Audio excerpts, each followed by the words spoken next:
Bonjour à tous, je suis très content de vous retrouver encore sur cette nouvelle vidéo. Alors, vous êtes sur Vimeo Workstation et vous avez déjà créé plusieurs machines virtuelles comme Windows 11, Windows Server, Ubuntu, Kali Linux et bien d'autres. Et aujourd'hui, vous souhaitez les utiliser dans vos laboratoires GNS3. Faut-il tout réinstaller ou encore faut-il convertir les disques virtuels? La réponse est non. Dans cette vidéo, je vais vous montrer comment utiliser directement vos machines VMware dans GNS3 afin de construire des laboratoires beaucoup plus réalistes. Avant de commencer, voyons pourquoi cette méthode est intéressante. GNS3 en soi permet de simuler des routeurs, des switches, des pare-feux et bien d'autres équipements virtuels. Mais dans une vraie entreprise, il n'y a pas uniquement des équipements réseau. On y trouve des serveurs Windows, des serveurs Linux, des postes clients, des serveurs web, des serveurs DNS, des bases de données. Alors ces machines peuvent être hébergées dans VMware.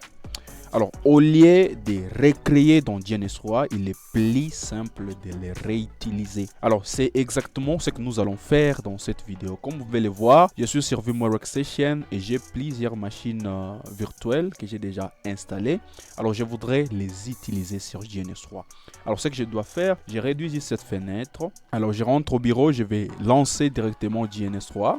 Voilà, étant sur GNS3, je vais commencer par nommer mon projet. Je nomme ça Lab 5. Vous pouvez nommer comme vous voulez, ça dépend de vous. Je clique sur OK. Si je déroule la liste de mes équipements, voici les équipements que j'ai sur mon GNS3. Et je voudrais en sorte que les équipements, ou soit les machines que j'ai également sur Vimeo Workstation, apparaissent sur cette liste et que je sois également en mesure de les utiliser. Alors, ce que je vais faire, je vais cliquer sur Edit, puis sur Préférences. Étant sur Préférences générales, je vais cliquer sur VMware VM. Puis je clique sur New. Voilà, je vais laisser que cela tourne sur ma machine physique, puis je clique sur Next. Voilà, ici c'est la liste complète de mes machines que j'ai sur VMware Workstation. Alors je vais prendre juste un exemple de Ubuntu. Je prends Ubuntu et en bas il y a une petite case qu'il faut cocher ou n'est pas. Et c'est Use as a Linked Based VM. Dans GNS3, cette petite option permet d'utiliser une machine virtuelle VMware comme modèle de base afin de recréer ou de créer plusieurs copies qui partagent les mêmes disques virtuels de base. Alors, au lieu de copier entièrement votre machine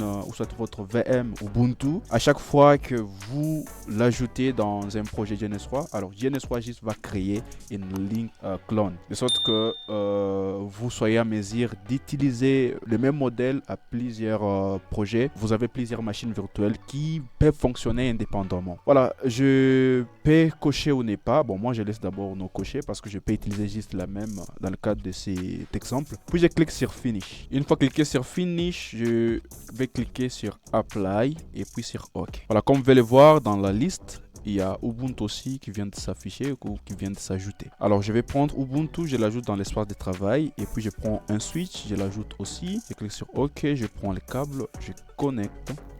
Alors, ce qui est bizarre est que si j'essaye d'allumer cette machine virtuelle, il y a un message d'erreur qui va se poser. Voilà, comme vous pouvez le voir. Donc, on me dit qu'il n'y a pas assez d'interfaces, qu'on peut utiliser, toutes les interfaces sont occupées. Pour une brève information, si je rentre ici, je pars sur Préférences et je pars sur VMware, puis sur Advanced Local, vous verrez que par défaut, VMware installe que des interfaces. Il y a l'interface VMwareNet In et l'interface VMnet 8. Alors, toutes ces deux interfaces actuellement sont utilisées et on ne peut pas les utiliser sur GNS3. Alors, ce qu'il faudrait faire, c'est d'installer d'autres interfaces. Par défaut, chez vous, vous retrouverez que c'est jusqu'à 19 comme ça. Alors, ce que vous devez faire, c'est rajouter d'autres interfaces. Alors, on ne va pas rajouter jusqu'à 19. On prend juste jusqu'à 4, comme jusqu'à 5.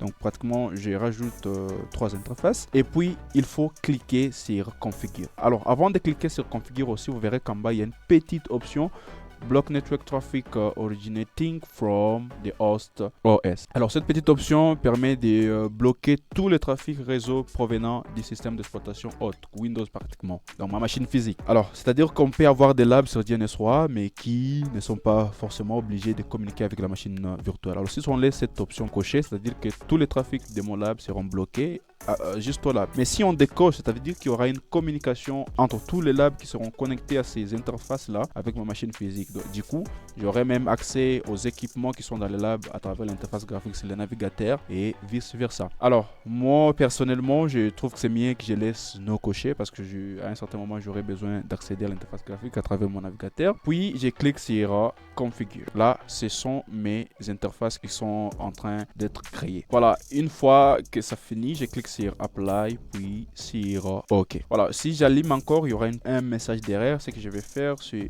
juste effacer ça et rajouter une fois de plus. Et aussi, avant d'ajouter une petite option qu'il faut encore configurer, c'est que vous faites clic droit sur la machine virtuelle en question, vous allez sur Configure Template, puis sur Interface. Ici, il y a une petite option Allow GNS3 to override not customer firmware adapter. À quoi ça sert cette petite option? Elle est très importante, bien que des fois négligée. Cette petite option autorise GNS3 à modifier automatiquement la carte réseau firmware de la machine virtuelle, et même si ce n'est pas une carte personnalisée custom. Donc, c'est-à-dire que GNS3 ici a la même mise sur notre machine. Donc, une fois qu'à travers notre lab, on attribue une IP à la machine virtuelle là, bien qu'elle est hébergée sur VMware Workstation, la machine va prendre ce que GNS3 lui donne, ou soit ce qu'un équipement sur GNS3 lui donne. Alors, je vais cocher cette option, puis je clique sur OK. Je vais prendre maintenant cette machine virtuelle, j'ajoute encore les switches, je prends les câbles, je les connecte à ma machine virtuelle. Voilà, je vais faire clic droit sur la machine, puis sur Start.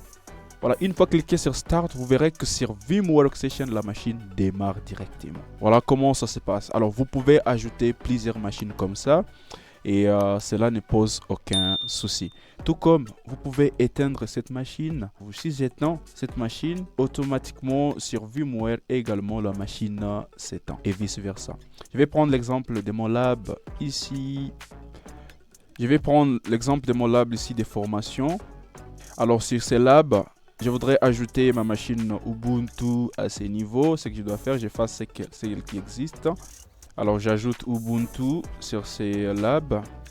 Je prends les câbles, je le connecte et puis je connecte sur les switches. Et boum, je serai à mesure maintenant de tester mon lab, de faire des configs et sur VMware, ça exécute ce que GNS3 lui donne.